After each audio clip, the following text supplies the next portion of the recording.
sua Bíblia comigo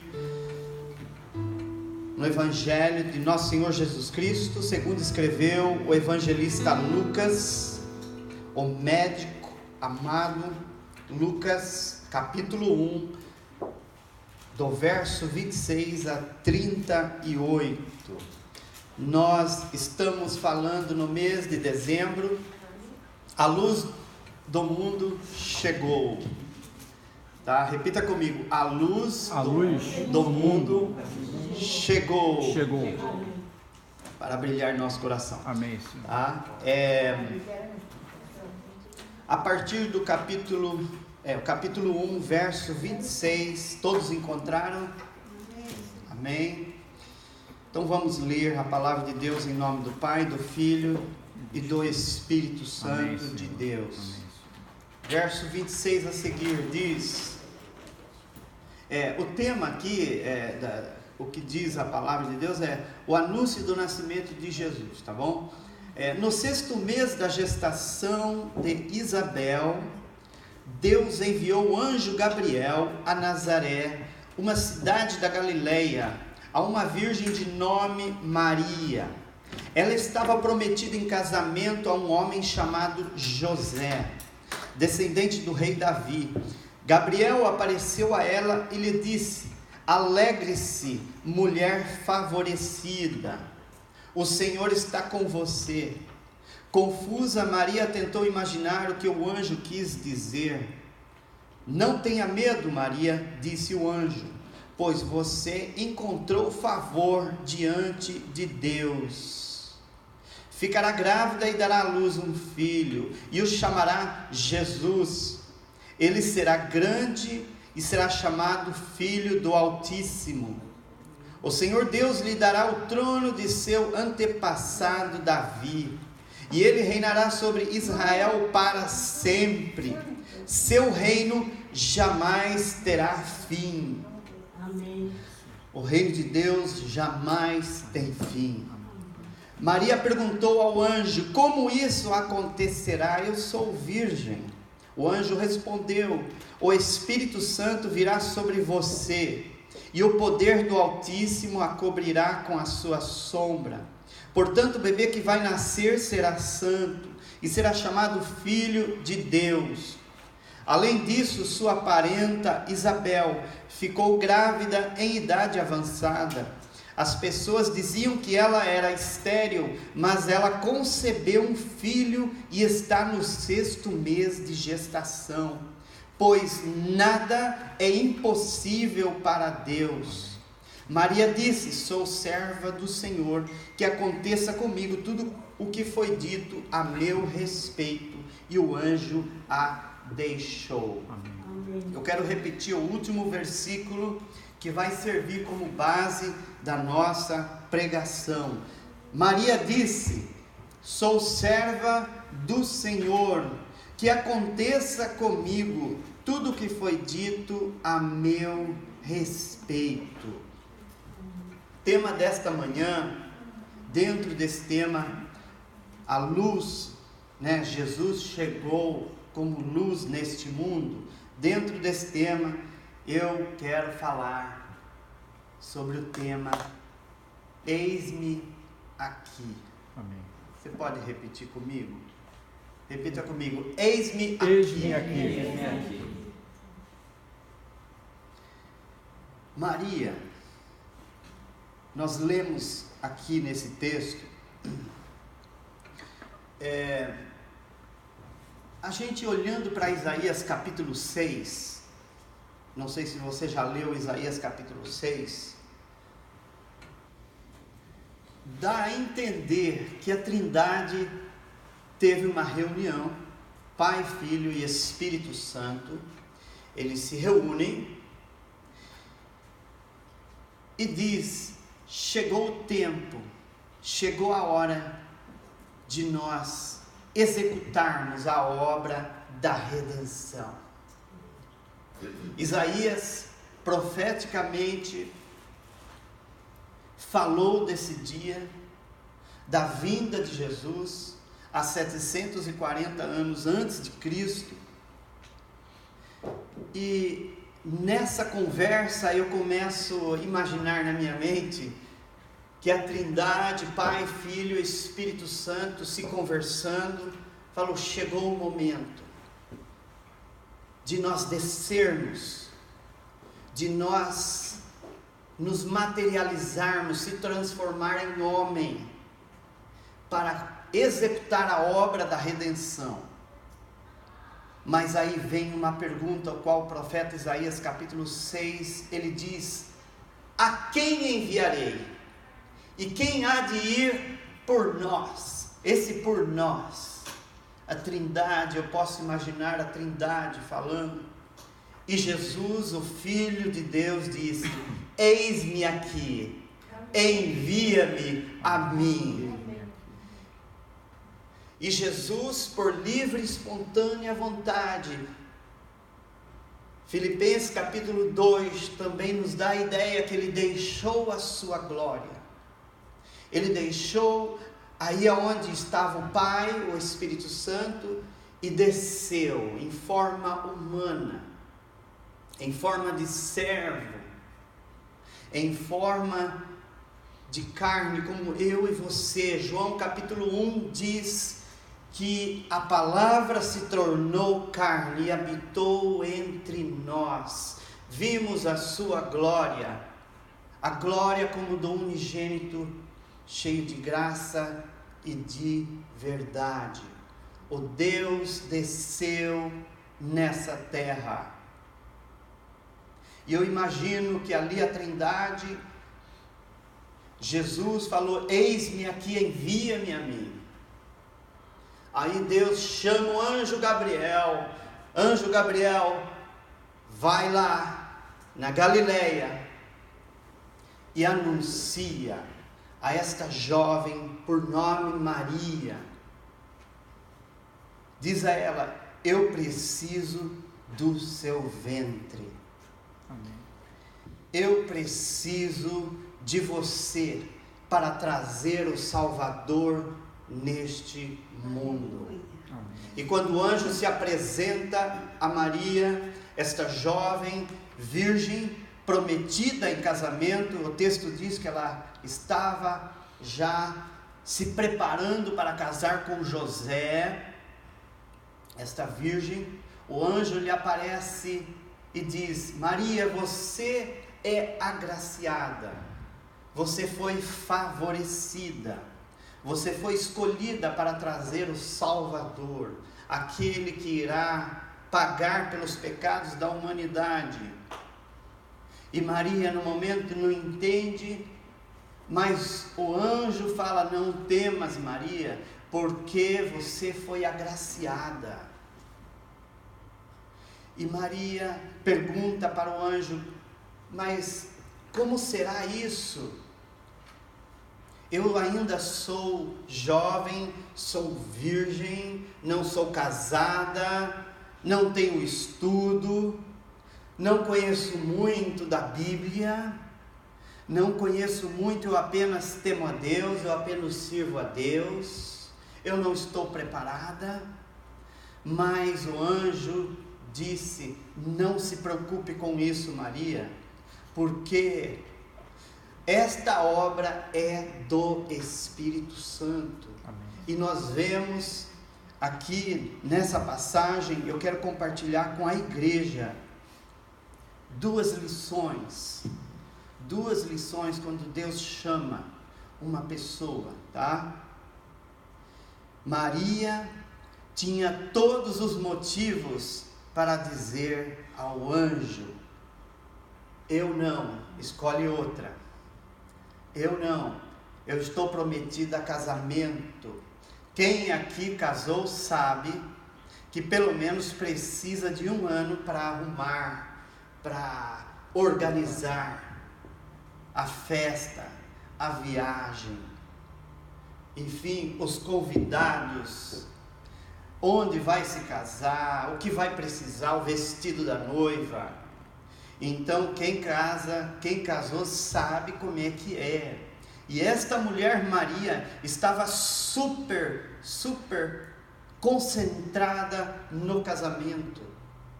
super ocupada no casamento, e a Bíblia diz que sem hesitação ela disse: eis aqui a tua serva, cumpra em mim conforme a tua palavra. Amém.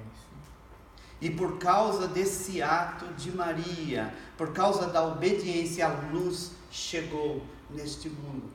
Se não fosse Maria, poderia ser outra, mas Maria foi agraciada, queridos. E eu quero compartilhar com vocês pelo menos 2 lições que nós aprendemos com Maria, tá? Maria teve a nobre missão de trazer o Salvador, a luz para iluminar este mundo.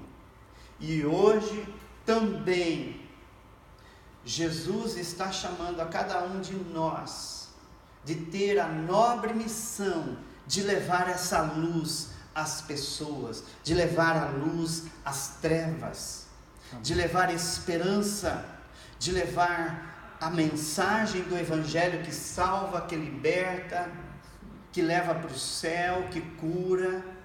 Eu e você temos esse chamado de Maria é para cada um de nós hoje, com uma pequena diferença. Maria foi instrumento de Deus para trazer o Salvador para este mundo, tá? Hoje eu e você carregamos esse Salvador dentro de nós. Maria estava carregando no seu ventre o Salvador, a luz para iluminar a todas as pessoas. Eu e você hoje carregamos esta luz. Tudo que você precisa dizer é: eis-me aqui, envia-me a mim, deixa esta luz iluminar o mundo de trevas. Cabe a você e a mim dizer: Jesus, eis-me aqui, envia-me a mim.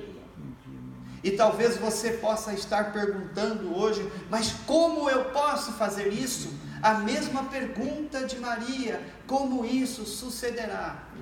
A primeira lição que nós aprendemos com Maria está no versículo 27. Eu quero ler para você novamente, que diz: então o anjo apareceu, a uma virgem de nome Maria. Ela estava prometida em casamento. A primeira coisa que eu quero compartilhar com você: Deus não chama desocupados.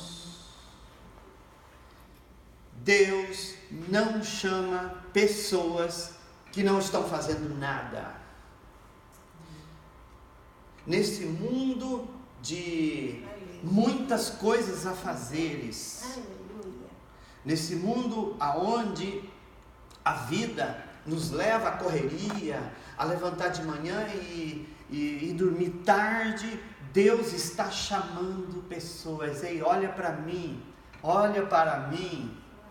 Deus não chama pessoas desocupadas. Quando Deus te chamar, você vai estar ocupado com tantas coisas, com tantas tarefas, comprometido com tantas coisas nesta vida. São essas pessoas que Deus chama. Você não vai ver. Maria estava comprometida em casamento. O contexto de Maria é que ela estava preocupada, ela estava aí preparando para o seu casamento, trabalhando, guardando dinheiro, fazendo tudo para esse grande dia. Eu acredito que o melhor dia de uma pessoa, assim, o casamento é algo muito importante, deve dar toda a atenção, mas no meio de tudo isso, Deus chama Maria. Maria, eu tenho um plano para executar na sua vida e através da sua vida. O contexto de Maria representa para hoje toda essa correria. E no meio de tudo isso, Deus está falando: a quem enviarei? E quem há de ir por nós? E aqueles que se dispõem a falar: eis-me aqui, envia-me a mim, Deus usa. Deus não chama pessoas que não estão fazendo nada. Deus não chama pessoas desocupadas, tá? Na história das Escrituras, você não vai ver Deus chamando alguém que está lá parado. Não. Quando Deus chama, por exemplo, Moisés, ele estava cuidando do rebanho de Jetro, seu sogro. Quando Deus chama Gideão, Deus estava fazendo algo para salvar a fome das pessoas. Quando Deus chamou Eliseu, Eliseu estava ocupado arando a terra, ele estava produzindo. Quando Deus chamou Davi, ele estava pastoreando ovelhas. Quando Deus chamou Amós, ele estava pastoreando ovelhas e cuidando da agricultura. Quando Deus chamou Eliseu, Eliseu também estava cuidando da agricultura. Bois.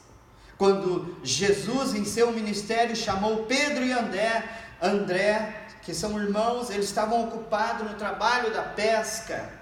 Quando Deus chamou João e Tiago, eles também estavam ocupados consertando redes. Mateus estava no trabalho da cobrança de impostos. E Maria estava ocupada. A primeira coisa, Deus não chama pessoas que não estão fazendo nada. Queridos, no meio de tanta correria, se você dizer para Deus, eis-me aqui, envia-me a mim, você vai estar desafiando. Deus vai olhar para você. É esse mesmo que eu quero. É essa mesmo que eu quero. Hoje nós vivemos com muitas responsabilidades. Cuidar da nossa família, cuidar do nosso trabalho, cuidar do bem-estar da família. Isso não tem problema nenhum. Não tem problema nenhum você desfrutar dessa vida. Não tem problema nenhum. Mas uma coisa, nunca esqueça. Nunca diga não ao chamado de Deus. Você só vai perder a oportunidade de ser instrumento nas mãos de Deus. Eis-me aqui, envia-me a mim, disse Maria. A segunda coisa que nós aprendemos é que Deus capacita os chamados. A pergunta de Maria, mas como vai acontecer isso? Eu não tenho capacidade. Como eu, uma jovem, uma simples mulher, a trazer o Salvador do mundo? Que responsabilidade! Como que vai acontecer? Nós ouvimos um texto, aliás, virou um jargão, né? Deus não chama capacitados, Deus capacita os chamados. Na Bíblia, em um lugar, mas é uma verdade. Você não vai ver um versículo bíblico dizendo que Deus não chama capacitados, mas capacita os chamados. Mas é uma verdade. Jesus em seu ministério, olha só, Jesus em seu ministério, ele poderia ter ido em Judá, lá na sinagoga, aonde tinha doutorado, aonde tinha os escribas, aonde tinha os fariseus, os doutores da lei, aqueles que tinham, né, todas as universidades. Judá é conhecido como a elite. Ali estavam as pessoas mais letradas. No entanto, Jesus foi na Galileia. Galileia dos gentios. Você sabe o que é esse lugar? A Galileia é a capital, conhecida na época, capital dos desamparados, dos pobres, dos miseráveis. Capital daqueles que eram rejeitados pela sociedade. E Jesus, é aí que ele vai escolher os 12.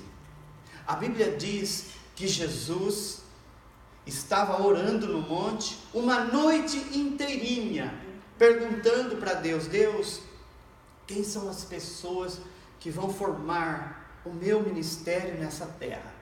Quem são essas pessoas?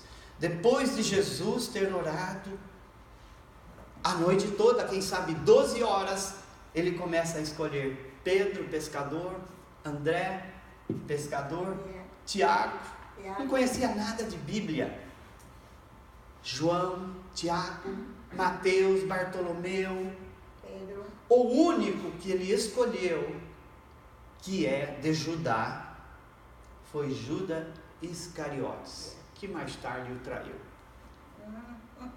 Todos os 11 eram galileus. Você lembra quando na descida do Espírito Santo, capítulo 2 de Atos, quando esses homens receberam o batismo com o Espírito Santo e começaram a falar em diversas línguas, e começaram a falar a língua do povo, nunca tinham falado, e os judeus falando, esses galileus, tão bêbados, homens iletrados. A capital da Galileia era conhecido como pessoas sem educação, sem estudo, sem nada. E foi aí que Jesus pegou os seus discípulos. O homem vê o exterior, Deus vê o interior, querido. Amém. Deus, ele olha para o seu coração e fala, é esse que eu quero. Aquilo que o mundo fala, olha, esse não tem jeito, aquela não tem jeito. Deus fala, não, esse tem jeito, é esse que eu quero usar. Sabe por quê? Para que ninguém se glorie perante Deus. 1 Coríntios capítulo 1. Deus não escolhe a sabedoria do mundo, para que ninguém se glorie perante Ele. Deus, Ele escolhe e usa as coisas que não são para confundir as que são, para que ninguém se glorie perante Ele.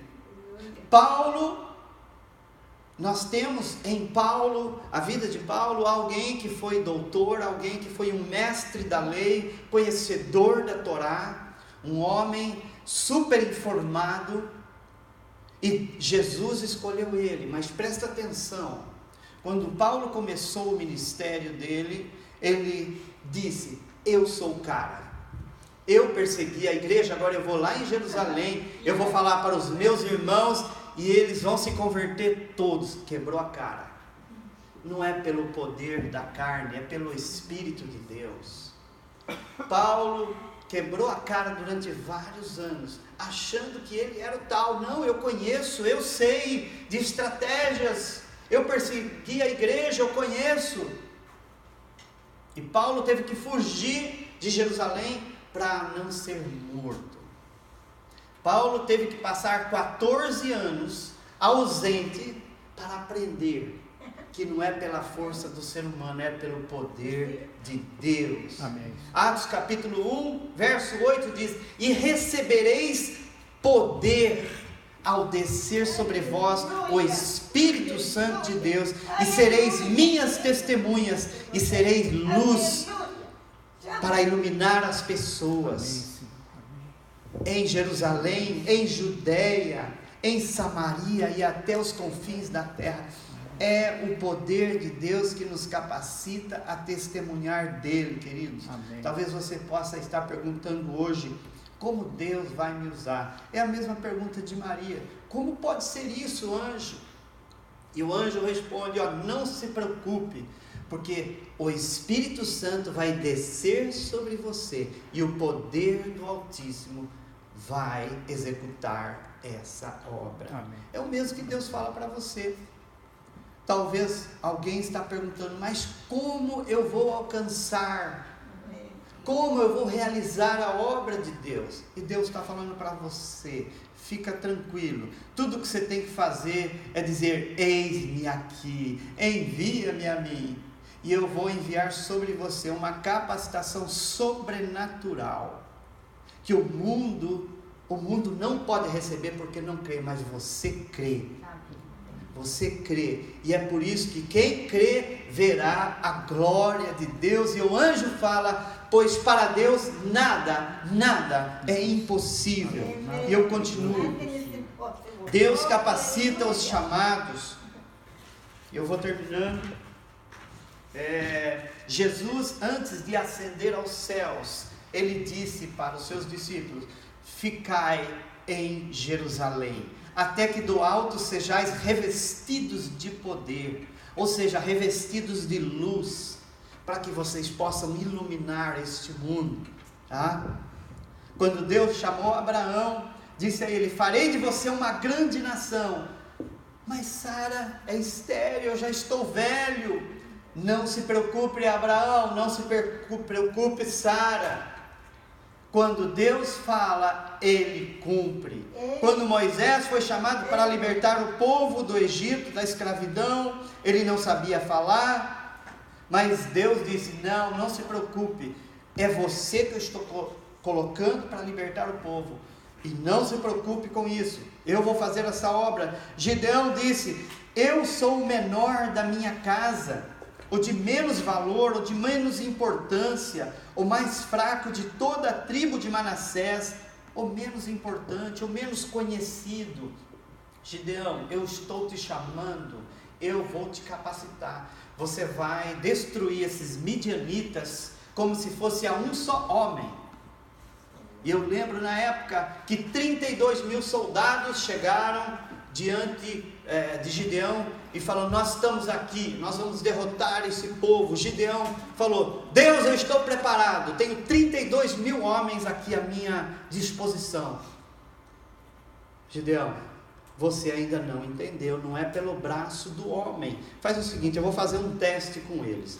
No teste, queridos, sobrou 10.000. Gideão, ainda não está bom. Não é pela sua força, para que depois você não venha dizer: ó, eu libertei o povo. Não, é Deus que liberta através de você. Gideão, faz outro teste. Ficou 300 pessoas. Gideão, com 300 pessoas agora, 300, você vai derrotar 120.000 midianitas. É possível isso? Só pelo poder de Deus, querida. Amém. Querido, só pelo poder de Deus você pode ser luz, você pode derrotar as trevas, só pelo poder de Deus. Eu imagino que Deus pega essa pouca força que você tem, o qual Gideão fala: ó, vai nessa tua força, e derruba todas as muralhas, derruba todos esses gigantes espirituais que aparecem na sua vida. Querido, você é mais forte do que você pensa, porque dentro de você habita o Espírito Santo de Deus. Ninguém pode se aproximar de você, mas muitas vezes nós temos medo de prosseguir, porque achamos que estamos só. Nós não estamos só, Jesus está com você, e se Deus é com você, quem será contra? Amém. Ninguém será contra você. Enquanto você está caminhando na rua, você não vê, mas os demônios estão caindo, os demônios estão batendo e retirando. Sabe por quê? Está chegando uma filha de Deus, está chegando um filho de Deus. Ninguém pode te parar, sabe por quê? Não por causa de você, não porque você é melhor, não, porque o Espírito Santo habita em você. Você pode crer nessa palavra? Amém. Eu quero que você receba fé, porque você pode fazer muito mais, muito mais. Amém? Amém. Tá?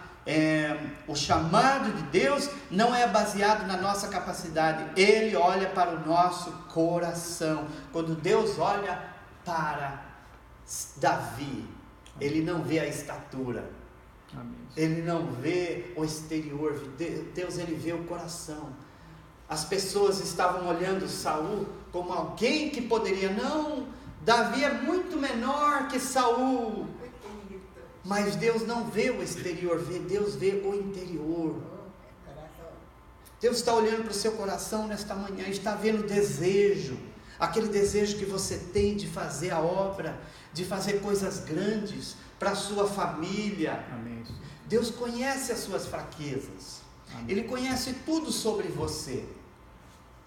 E Paulo, certa vez, segundo aos Coríntios, capítulo 13, diz que ele, com aquele espinho na carne, estava ali falando: Senhor, tira essa situação de mim, que eu já não aguento mais. Jesus, tira isso de mim. E quem sabe você está falando para Jesus nesta manhã. Olha Deus falando com alguém: Senhor, tira essa situação de mim, eu já não aguento mais. Tira essa carga. Mas é aí onde o poder de Deus se aperfeiçoa na sua fraqueza. É quando você não pode, é aí onde Deus pode. Talvez você está dizendo: Senhor, eu não aguento mais essa situação, mas Deus está falando com você nesta manhã: aguenta firme, que enquanto você está fraco, o meu poder se aperfeiçoa na sua fraqueza. Amém. O poder de Deus se aperfeiçoa em você quando você diz: Senhor, não tem mais jeito, não dá mais, eu não tenho condições. É o que disse Maria. Jesus disse ao anjo: como isso vai acontecer? Querido, eu não sei, mas Deus sabe de todas as coisas. Maior é aquele que está em você do que aquele que está no mundo. Você pode dizer com toda a confiança, como disse o apóstolo Paulo: mas em todas essas coisas eu sou mais do que vencedor por aquele que me fortalece. Jesus te fortalece nesta manhã. O Espírito Santo de Deus te fortalece nesta manhã para você ir iluminar as trevas, derrubar muralhas, vencer inimigos, vencer multidões de inimigos. Sabe por quê? Por causa do poder de Deus que habita em você. Então eu vou terminando agora com Isaías capítulo 6, verso 1 a 8, tá? Nada é impossível para Deus. Amém. Isaías capítulo 6, verso 1 a 8, e nós terminamos com essa passagem.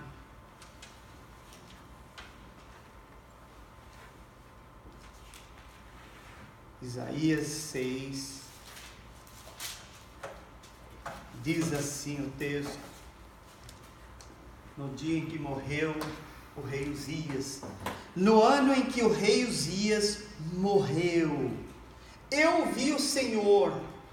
Ele estava sentado em um trono alto, e a borda de seu manto enchia o templo. Acima dele havia serafins, cada um com 6 asas. Com 2 asas cobriam o rosto, com 2 cobriam os pés, e com 2 voavam.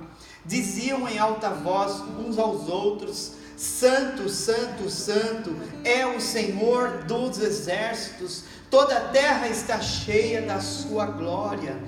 Suas vozes sacudiam o templo até os alicerces, e todo o edifício estava cheio de fumaça. Então eu disse: estou perdido, é o meu fim, pois sou um homem de lábios impuros, e vivo no meio de pessoas de lábios impuros. Os meus olhos, porém, viram o Rei, o Senhor dos exércitos. Então um dos serafins voou em minha direção, trazendo uma brasa ardente, que ele havia tirado do altar com uma tenaz. Tocou meus lábios com a brasa e disse: venha. Esta brasa tocou seus lábios, sua culpa foi removida, e seus pecados foram perdoados. É o que Deus está falando.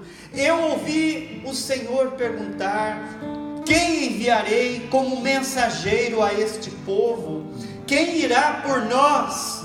Isaías: eu respondi: aqui estou, envia-me. Amém. Será que você pode dizer da mesma forma para Deus nesta manhã? No meio de tanta correria, no meio de tanto compromisso, você pode dizer: Senhor, conta comigo. Conta comigo. Eu quero ser luz neste mundo. Eu quero fazer a diferença. Eu quero fazer a diferença na minha casa, na minha família, no meu bairro, na cidade de Weston. Eu quero fazer diferença nesse mundo. Deus está buscando pessoas. A quem enviarei?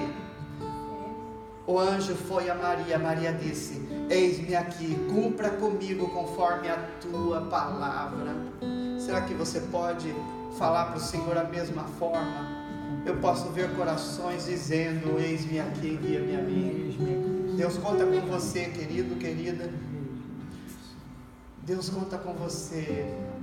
Deus conta com você. Deus conta comigo. Deus conta com cada um de nós, para iluminar, para fazer a diferença nessa terra. E eu posso ver aqui Isaías falando: Senhor, eu vou morrer porque eu vi os seus olhos, eu sou pecador, eu tenho falhas. Quem sabe você está dizendo a mesma coisa: Senhor, eu não estou pronto, eu ainda me sinto sujo, suja, eu tenho tantas coisas que eu ainda estou lidando, Pai. Mas Deus está olhando para você e fala: não se preocupe, eu vou cuidar disso. Naquela mesma hora, o anjo do Senhor pegou e tocou os lábios que eram impuros de Isaías e disse: olha, eu purifiquei os teus lábios, o teu pecado foi removido, a tua condenação foi removida. Jesus, ele faz com você nesta manhã.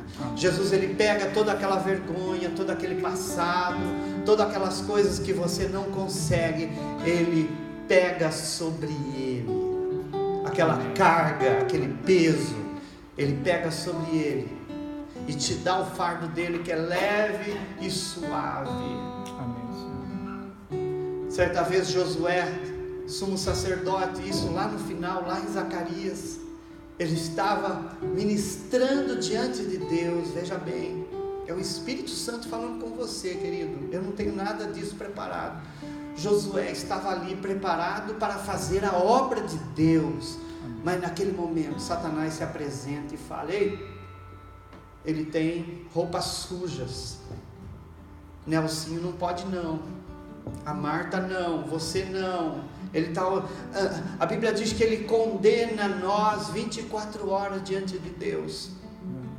Mas aí Deus fala: anjo, vai lá, tira aquelas vestes sujas de Josué e coloca vestes limpas, as vestes de Jesus. É isso que Jesus faz com você. Amém. Nesta manhã, ele tira aquelas vestes sujas, que a Bíblia diz que todos pecaram e separados estão da glória de Deus, mas Jesus está olhando para você, porque você está reconhecendo: Senhor, eu não posso, eu sou pecador. Ele está olhando para você e está falando: olha, eu estou removendo essas vestes, todo o pecado, toda a sujeira, estou te colocando vestes limpas. Amém. Amém. Vestes de Jesus para você, mas sem fazer a obra você não vai. Eu te capacito. Você pode aplaudir o Senhor pela missão de Cristo neste mundo. É o que Jesus faz conosco. Se eu fosse olhar para mim, querido, eu não era digno de estar aqui na frente. Eu ensino a palavra, sabe por quê? Porque Jesus capacita. Jesus, ele perdoa. Eu sou como você, sujeito à tentação, sujeito a cair, como todos, qualquer aqui, mas é o poder de Deus, querida. Se eu for olhar para o meu passado, e muitas vezes o inimigo, ele vai pegar o seu passado e jogar no seu presente e falar: você não é digno, você não é digna de servir a Deus, de estar aqui, você não é digno. Mas Jesus está falando: você é sim, por causa do meu filho Jesus. Amém. Ele morreu na cruz por você, por isso que você hoje pode dizer: eu sou santo, porque Ele é que te santifica. Eu quero orar com você nesta manhã. Quantos querem dizer assim: eis-me aqui, envia-me a mim? Amém. Eu sei que todos querem, mas se você quer se colocar aqui na frente, por favor, se coloque na frente. Eu já estou aqui, eu estou dizendo: eis-me aqui, envia-me a mim. É importante dar esse passo. Queridos, eu vou fechar até os meus olhos, que eu não quero ver quem vai vir ou quem não vai vir, tá? É entre você e Deus. Deus está olhando para o seu coração nesta manhã. Assim como Isaías, Deus olhou para o coração de Isaías, Deus olhou para o coração de Maria e falou assim para ela: olha só, eu tenho um plano para realizar na sua vida e através da sua vida, mas eu sei que você tem pouca força, eu sei, mas eu vou te fortalecer, eu vou te capacitar. Pai, nesta hora, em nome do Senhor Jesus, aqui estão vidas preciosas para iluminar este mundo, Senhor. Nós estamos em dezembro, o qual nós lembramos, não que seja o nascimento do Senhor Jesus, mas nós lembramos o nascimento de Jesus. E eu quero dizer que essas pessoas são nascidas de novo, Jesus. elas sim podem celebrar o verdadeiro sentido do Natal. E eu quero pedir ao Senhor Jesus, assim como Jesus iluminou este mundo, e Ele disse: agora vós sois a luz deste mundo, para iluminar a escuridão, para salvar, para curar, para libertar. Jesus, eu vejo pessoas aqui sendo usadas para libertar, para expulsar demônios, para curar enfermidades. Em nome de Jesus eu te peço agora, capacita agora, que o Espírito Santo de Deus agora capacita cada pessoa a fazer a sua obra, a ser luz, a iluminar este mundo, a fazer a obra do Senhor. Aqui estão servos, servas, aqui estão Gideões, Senhor, que se consideram o menor, quem sabe foi rejeitado, rejeitada, ouviu até agora palavras negativas. Você não pode, quem é você, quem você pensa que é? Mas Jesus está falando: vai nessa tua força, que você vai libertar o meu povo, você vai libertar muitas vidas, vai salvar muita gente, por causa do meu poder que está em você. Receba agora, receba o poder de Deus, receba o Espírito Santo, capacitação agora, pela fé recebe. Obrigado, Jesus, por esta obra, por esta igreja. Nós declaramos, Jesus, que nós somos luz aqui em Weston, para iluminar todas essas cidades aqui, Jesus, e declaramos no nome de Jesus, que não há demônio que vai parar diante da igreja. As portas do inferno não prevalecerão contra essa igreja. É assim que nós cremos, Senhor. Declaramos pessoas curadas, libertas, pelo poder do Teu nome, agora e para sempre, em nome de Jesus, amém. Glorifique o Senhor, aplauda Ele. Glória a Jesus.